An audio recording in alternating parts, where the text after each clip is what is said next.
Yeah, I like this. Hello, Culture Matters podcast. We have an exciting show today.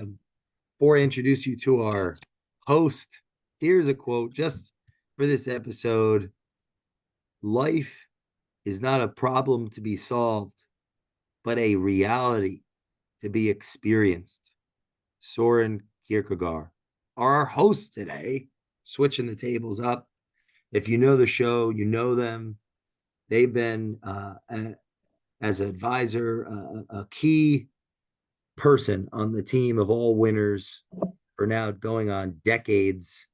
They're one call away from some of the greats that you'd know of. There's someone that greats rely on for feedback and no BS truth. Another way to look at things. They're a staple on the show.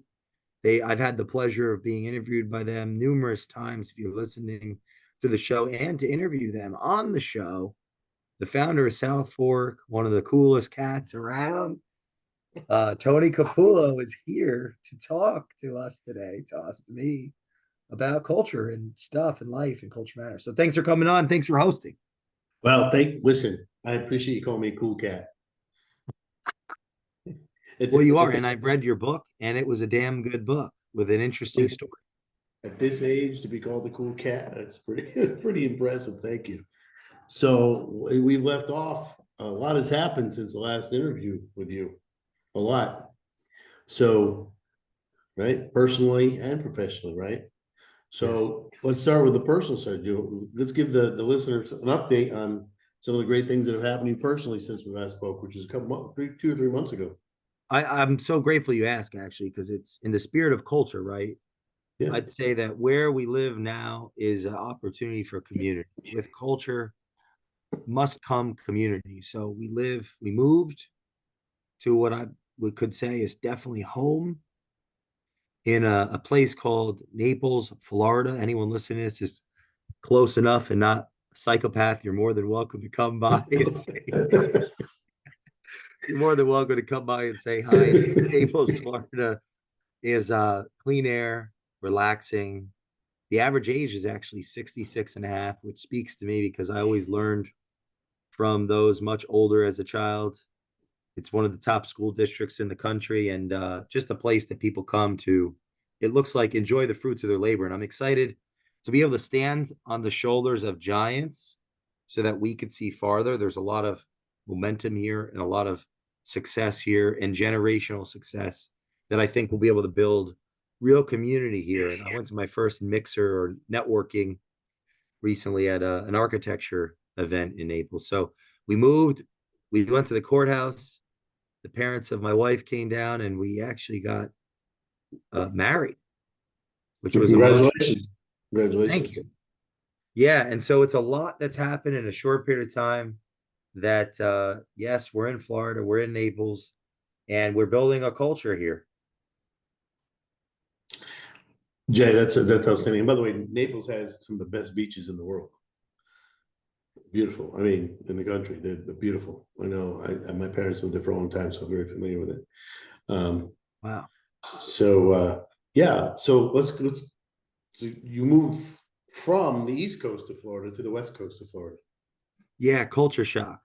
In fairness to the East Coast, I think it's a different vibe. Had we been in a season of our lives where we were, um, let's say, carpe diem, seize the day, Yeah. Friday, Saturday nights in Miami. That's not our culture right now. Our culture right Right. now is service to our client partners, is service to our listeners with the show, is work and toil and the excitement of being on a mission together. So we didn't go out and venture in those areas out when we lived outside of Miami. I would say shout out to Josh Berman, who's probably listening to this, one of our neighbor across the street, who was a big impact and now has become a lifelong friend who was a great relationship of somebody of substance, very successful business person that hopefully I'll be able to convince on the show eventually as a guest that I was able to meet living outside of Miami. But we did live on the East Coast. I've plenty of friends that are out there that are very successful that are enjoying a different dynamic than here on the West Coast. What most of your listeners don't know is that you and Jenna moved into the same community that I used to live in outside of the East Coast, in which is was a total fluke because when you told me where you were moving, I was like, I lived there, like in that Bonkers. community, Pembroke Falls, right? Which is I loved, and my sister still lives there. So it's a small world when you told when you told me that. You said, you know where Pembroke Pines is? And I grew up in Pembroke Pines. That's right. And into like you, I wasn't into the nightlife of it, you know. Even like when I lived in Vegas, I didn't do the nightlife thing. So um I can understand. I don't think it aligns with the degree of responsibility that we have because we're accountable to the people that have given us an opportunity to serve them. So anyone in this show that's listening, that's in a position where that are people are giving us an opportunity to hit that ball. You don't want to miss. That's a really honorable way to look at it, and a really smart way to look at it, is that you don't take that responsibility lightly. If I did, then we would be in a much different position in every aspect: emotional, psychological, spiritual, social, and financial. We would be in a much different aspect and a less powerful one, for sure, I believe. We would have to have a much more transactional lifestyle and business if we were not living the way that we do live. And the way that we do live influences the business, which means very long tenure with those that we've been able to serve, depth and breadth. So you're going deeper in relationships, working relationships, and you're able to do more. And so I think that's building a solid foundation for what's to come eventually with Culture Matters and companies. So Jay, talk well, that's a very interesting way to look at it. It's very, like I said, it's very honorable or admirable way to look at it. Tell us what is an average day for you like? Today I got up at 6 40, screaming and crying, almost like a newborn baby coming into the world out of the womb, Mhm. and sauntered on down to the out back. We have this waterfall by the pool. It's like a very relaxing sound, and a fire pit where I can sit with my two waters, my shake, and generally my Celsius. This is Mhm. not sponsored by Celsius, nor will it be. And I will drink that and listen to an audiobook until that first meeting comes, which today was 7 a.m. with one of our advisors until about 8 wait, was it 8? It was 8:30. Jumped on the treadmill for 15 minutes to talk to our director of operations, ran to the shower, took a cold shower before I met with you for about 10 minutes. Didn't clean myself very well. And now we're on this show. And then it'll be meetings all the way till 7 p.m. That's a bit different tune than it was the last few years, where 6 hours a day I was spent reading and listening, and a very small percentage of my week was spent with our client partners in strategy and more, uh, let's say, operational and vision meetings. Now I'm doing a lot more podcasts, a lot different type of work in this season. But the average day is crying, not wanting to get up, somehow doing it at either, depending on the time, is depending on that first meeting, which could be a 6 a.m. meeting or a 5:30 a.m. meeting, because I like having meetings early. I have standing meetings throughout the week that are at like 6 a.m. with key people. But that's the gist of it, and it's all day and it's every day. And there might be a day or here in the month where I, you know, collapse essentially.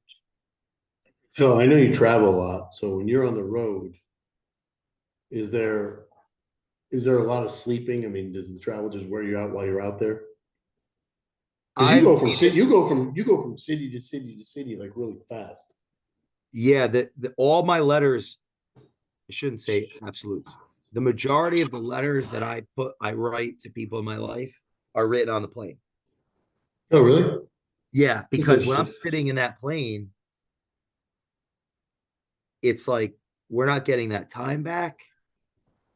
If I'm gonna sleep, it's like it's one of those red eyes, and I have to force myself to sleep because there's gonna or Janice forced me to sleep because there's gonna be consequences to me being that Mhm. energizer bunny. But the majority of the plane rides are meant are where I'm writing letters or I'm working on typing up some, like for example, came back from a trip and I typed up a recap, an analysis. There was two flights, there's two connections. So I got this 5,000 word booklet done on the plane. Like that was efficient. I like to use those plane rides as a because it forces me to work where I can easily. Ben Franklin said procrastination is the art of living yesterday, avoiding today, destroying tomorrow. And I'm a great procrastinator, which is not a good thing. It's a bit, Really? I would not have guessed that. yeah, that's more of my creative, entitled, emotional side. And so I've had to, if I'm going to build a company, I got to get my shit together. If I'm going to just be a creative, you know, addition to someone's team, I would argue then I would it'd be less of a burden to get my shit together. So to answer your question more succinctly, those plane rides are working time, especially, you look at the amount of time and the investment in that, like from a financial perspective, it's like we got to get a return on energy and investment. So let's just say, One more thing. I have met some guests on the plane though. I just had shout out to Norman Rosenthal, who's been on the show. The listeners listen. I met him in the air. Shout out to Norman. Love you, Norm, if you're listening. Dr. Norman Rosenthal, unbelievable psychiatrist and author. I met him in the air, and I've met a couple others that are coming on the show actually. So sometimes I will talk to somebody, you know, if I'm felt compelled to talk to them, or they talk to me, and so I'll put down the pen, the paper, the book, whatever, and I'll talk. And I've had some guests now because of that. Sorry. so let's say a day comes along and this is hypothetical. You have nothing to do, no work. Let's just say that we know that's not possible. Let's just say it does. Yeah. What does Jay do to relax? What does he do? Saturday was like that. I made a decision to rest. So I went to the library because we have books everywhere, the house, a library. And I was like looking at all the shelves. And they're now these library, none of the books are in categories. I want them to be chaos. So when I'm always looking at the shelves, I don't know what I'm going to get. And so I went through all the shelves and I picked out 13 books that I wanted to read. And I went out by the fire pit and I'm all over the place. So I'll read a chapter of a Wawa book I was reading, written by one of the CEOs. And then I went over to Hormozy's new book. I was reading that. Then I'll take 15 minutes where I'm listening to an audiobook like the A First Rate Madness I was listening to. And then I went to Foucault, which is philosophy. So I'll jump around these different traditions. And I did that for 5 or 6 hours. And that was a rest. I took basically relaxed. Um, that would be like if I have nothing to do, I'm going to read or I'm going to write letters. Or if Jenna has nothing to do and I have nothing to do, maybe we'll talk to each other. But there's no television or anything like that right now in this show. Or if I'm really just absolutely shot, I'll watch some type of lecture or a interview. I've been watching a bunch of great ones of this founder CEO Brad Jacobs, who just released a book called How to Make a Few Billion Dollars. And I've been on a kick of Jamie Dimon, the CEO of JP Morgan Chase, recently. So those, but I'm always on a kick of something. But that would be what I would do if I had nothing. Or I call my mother. Uh, she's she's on the list. Uh, Not as high as probably I should have her on there, but she's on the list. I'll call her. I'll walk on the treadmill if I talk to someone on the phone. I'll be walking on the treadmill. Um, but that would be that would be what would go on, or we would go out to eat or something and talk. me and my wife now. Or I would sleep, but I generally don't sleep during the day. So, but there's yeah, that would be what I would be doing if there was nothing. And sometimes there's seasons where, or I mean, I would count podcasting at this sometimes. Like I would do 6 podcasts in a day. I didn't know you do that. So if there's a child down the road, right? You sure? Well, how do you think your day? How do you think your days will adjust? Man, that depends on the team, right? What staff is going to be involved. And then obviously, I think any answer I give now will be rooted in who I am today, not who I will be when that happens. So it's almost like it'll just embarrass me later when I re-listen to this. But I would say I have no idea. Um, and that scares me. And you know, yeah, that's definitely a scary thought. Like how will that impact it? I mean, ultimately, it'll give me an opportunity to practice reading out loud, which is good generally. Uh, but that's probably as far as I should say if I don't want to regret what I'm going to say. Oh, I don't think you. I think it's always. I think it's pretty cool to go back and look at or listen to things you say Yeah, before it yeah, happens, sure. and then what? Because it's never the way you think it is, right? You always think, well, I I think for me, I was 32 when my daughter was born, and Cool. right, and I remember being in the kitchen of my office. There were a bunch of the ladies in the office sitting in the kitchen one day, and they were talking about watching some TV show that they had seen, and I was just in there doing whatever I was doing, and they said to me, "Hey, have you ever seen it?" I said, "Seen what?" And they said, "Survivor." And I said, "You know what? Be on the airplane with a 1-year-old and have her go, I pooped. That's Survivor. That is Survivor."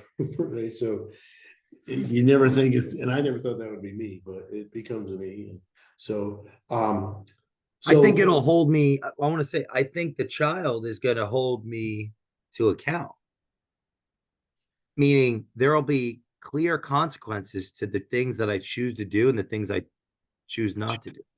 yeah, Like, if I'm going to keep such a high level of productivity with some things, and that comes in, it's going to mean that I'm going to have to say no to a lot of other things, or else I'm inherently saying no to the child.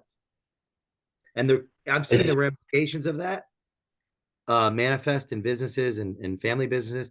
And by the way, I'm not actually going into this thing with the expectation that I am going to be a perfect or even a good parent, because I don't even think that's a real thing. Meaning, I think I'm probably supposed to just hug it and tell it that I love it and make sure that that's something and that my actions reflect these words and these brief interactions. Outside of that, I mean, I don't want necessarily the child to not have some degree of chip on its shoulder. Uh, I want it to have its own purpose, and it's going to be tough because of how large mine is. I also am aware of how deeply I would like to fulfill some of my urges through it. So, for example, I resent the fact that the I didn't pursue academics or have a guiding light to higher education or to really figure out who I was going to be until much later. So, like, I have all these fascinations or fantasies of its education being paid for, it going to this prestigious university, it doing all these things, and ultimately, like, I'm aware of how detrimental that can be to a person that will ultimately have its own beliefs formed through our relationship as well as through its relationship with culture and the things that happen in its life. So it's this interesting. I've thought about this like too much, maybe, but I have lots of plans for how my issues will funnel to the child. The question is, you know,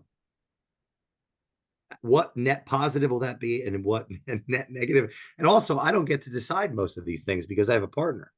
who will ultimately be making most of the decisions, is my belief. It does So work. It does work that way, by the yeah, way. that's what I think. So, we'll see. I mean, one thing I would say is it's a lot of responsibility. I think I've got to figure out how to do it, or else there's going to be consequences. Not everyone does have children, of course. Um, but that seems to be the plan at this point. And Yeah. yeah, it's one of those things that, well, once again, I don't fully have a decision over it, which is likely good for me. Well, I will tell you that answer was very extensive, so it was really good. I mean, that may resonate with someone. I mean, if you heard the data, a lot of the younger generation aren't even having children. Yeah. I don't want to run out of time without asking you this question. Give us an update on culture matters and the things that you're doing coming down the pike and what we can expect to see. Because I know that's who For you are. That's who. years, for Right? years, we've cut our teeth inside of businesses, behind the scenes, in the trenches, helping cultures reveal themselves, establish themselves, brands be developed as a consequence of that, operational efficiencies increase, revenue growth, profit, all right, as a consequence of strong culture. And for years, I'm trying to figure out how to impact more people because, there's the work and then there's the opportunity of work. And in between that, if we're the product in the trenches as a firm, as a team, can't serve everyone. So what's the product and therefore process to bring that to the marketplace and to serve more people? And the CEO manual has come from that. Can you This talk about the CEO manual Yeah, an for overview of years. what the outcome is for somebody with these who what the CEO manual does, and so people can understand? Yeah, I think that the outcome is multifaceted. If someone has a process to work on answering questions and think things they haven't even thought of thinking with their partners, with their close relationships, with themselves on a Saturday morning with a coffee, wherever it comes over for them to go through the manual and be forced to ask themselves questions and answer them about what the future of their business is going to be, what that business is going to look like, and what it looks like now, and where it can improve. I personally am involved in, of course, the first, the initial CEO manuals that are being invested in, because first of all, got to learn what isn't working, got to learn what is. That's value to those that are receiving it, that are investing in it. But ultimately, what the outcome would be a stronger company. All the things that I said earlier about how we've been able to impact working in the trenches with a handful of organizations that say they're better off having had that experience. The goal is that the manual is a process that more people can go through, that is less reliant on just myself, my wife, and our team. Not that we're completely absolved of responsibility. We're involved, we're going to be involved in that process too. So the outcome is clearer vision, better communication, more effective team meetings, a clear path of what we're doing with the business. Are we selling it? Are we holding it? Why would we sell it? Why would we hold it? What are we doing with the capital that we get from this? Why aren't we profitable? How could we be? Why were we this year, that year, and not this year? Who's on the team and who isn't? Do I like my business? Why don't I? Why do I? Who am I as an entrepreneur? Who am I as a business partner? What does my business partner bring to the table that I don't? What do they lack that I have? What have I not said to them that I could? What are they not telling me? These types of questions and the thinking of the distinction between the founder and the CEO, which are often not the same person, but can be the same person. That's the purpose of the CEO manual, to help founders become CEOs, to help CEOs retap into that founding spirit, and to help companies grow shareholder value, uh, develop. So I've been for a long time, years, cutting my teeth and us working together in the trenches on these big questions of business to ultimately improve businesses' success. And then as a firm, how can we offer more value to the general public? Now, people are listening to the Culture Matters podcast. They're listening to me be an advisor. I've prepared. I'm asking questions based on the preparedness. I'm listening and asking more questions to learn, to get more content, more context with the guest, the recipient. And I'm building a book of data that I could make speculations of where this business could improve here, where this business could improve here, what it lacks here. I'm performing professional skills that chief executive officers have to learn to lead, to hire higher quality people, to graduate those that aren't, to sell, to raise capital, to sell the vision, add, I could keep going. But the point is, if people are listening to the podcast, they're watching me do the interviews, I'm performing, I'm practicing, I'm showing, I'm modeling what I would hope to argue would be a component of leadership. So the CEO manual's purpose is to help in that learning as a process and as a product. What was the impetus for the CEO manual? Generally, I'm curious about business. What is business? Mhm. Why do we even do business? How is business done? What's culture? Why does culture matter? In what context does it not? Why do people think it doesn't matter? What do they see that I don't see? How how so that there's a curiosity about business, how business is done, what successful businesses do that unsuccessful businesses don't do. That drives me as someone that is curious about business and helping businesses evolve and grow. And I observed over time that the founding traits that make a business exist, that cause it to exist, start to work against the business and its founding principles when at some threshold, at a point of business growth. I'll give you an example. In the beginning of the business, the founder is, I am the word, I am the truth, I am. They're communicating and telling the story just as I am right now before a crowd. And a percentage say no, a percentage say maybe, a percentage say yes, a percentage say hell yes. Mhm. And eventually those hell yeses and those yeses convert the maybes. And now there's customers that need service. Eventually, that speech, those thoughts, those stories of the founder lead to so much customers and so much, let's say, capital flow. Now they need people to help them serve those customers, Mhm. to be employees.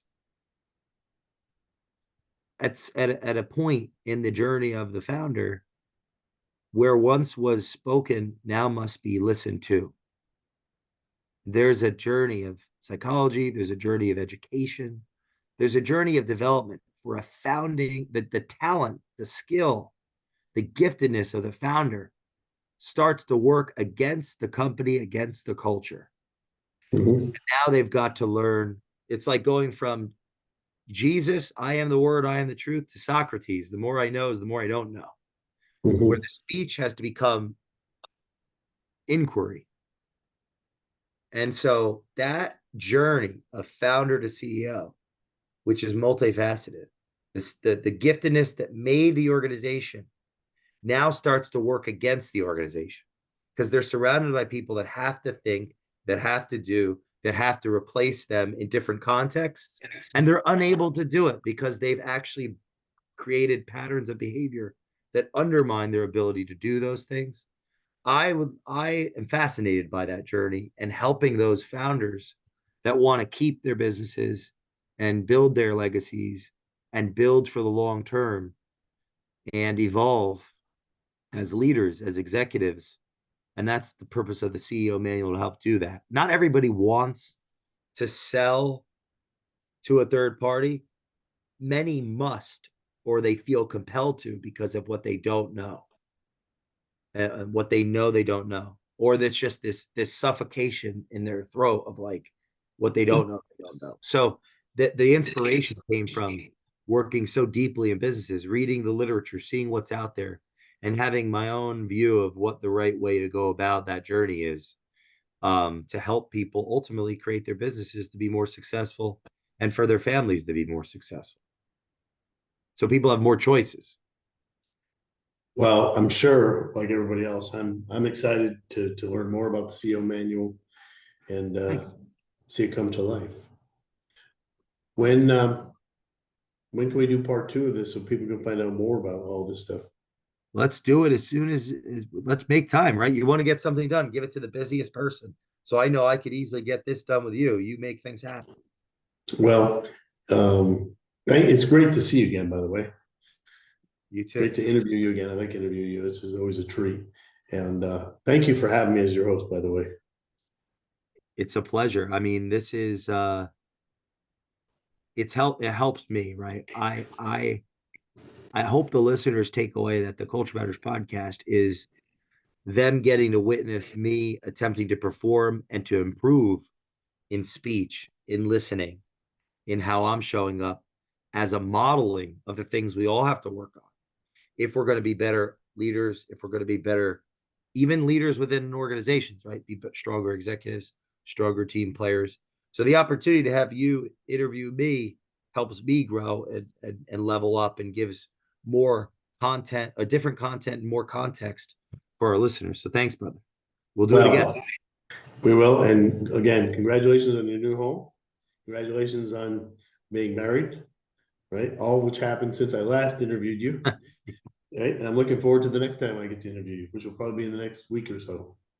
Well, we will see you all next time in the Culture Matters podcast. I challenge you to find Tony, follow him, retain him, get close to him, buy his book, and please leave us a review on the Culture Matters podcast, and we will see you next time. Thanks, brother. Thanks, Jay.